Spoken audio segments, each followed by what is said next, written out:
Hi, I am Kimai Protas from AC Kotonge, teaching geography. Today I would like us to look at something to do with block mountains and types of faults, and I will just dwell on two types of faults today.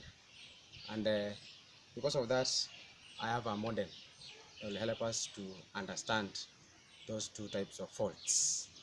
Now, uh, we will use a block of wood that has a line of weakness. Now, this line of weakness, you can make this at home also by getting a block of wood and you cut it. You cut it, and that cutting is the one we are calling line of weakness. So that's the point of separation. Now, having cut, you find that the way a thrust fault operates or occurs is that there are two opposing forces. Now, my right hand uh, will act as one force from one direction, and then my left hand will also act as one force from a different direction.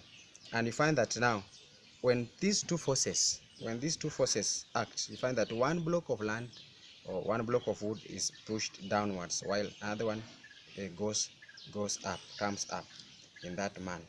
And you find that when that type of fault looks like this, you find that in such a manner, this is how a thrust fault is formed.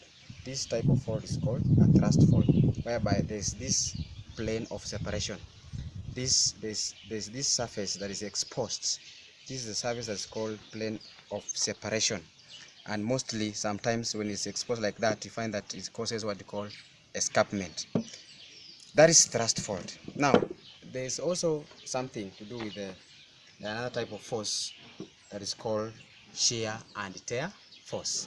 Shear and tear force is whereby the two blocks of land are pushed in different direction. Now, my two hands will operate differently. My left hand will push this block of land, the lower one, towards the left, while the upper block is pushed by my right hand, which is now another force towards the different direction. And this is when it happens. Find that two blocks are moving opposite each other. This type of movement is what we are calling uh, shear and tear force, and they slip. They start what we call slipping. They slip past each other. And now what happens is that there's a line of weakness that is formed in between the two blocks of land, or in this case these two blocks of wood. That is what we call uh, uh, shear and tear fault. Sometimes shear and tear fault causes what you call uh, cracks on the surface. Those cracks on the surface are, we have two major cracks on the surface. One is in California, known as San Andreas Fault in California. Then we have another one known as the Glen Great Fault in Scotland. Now, for today, that's what we will learn. Maybe we meet next time to learn something else. Thank you.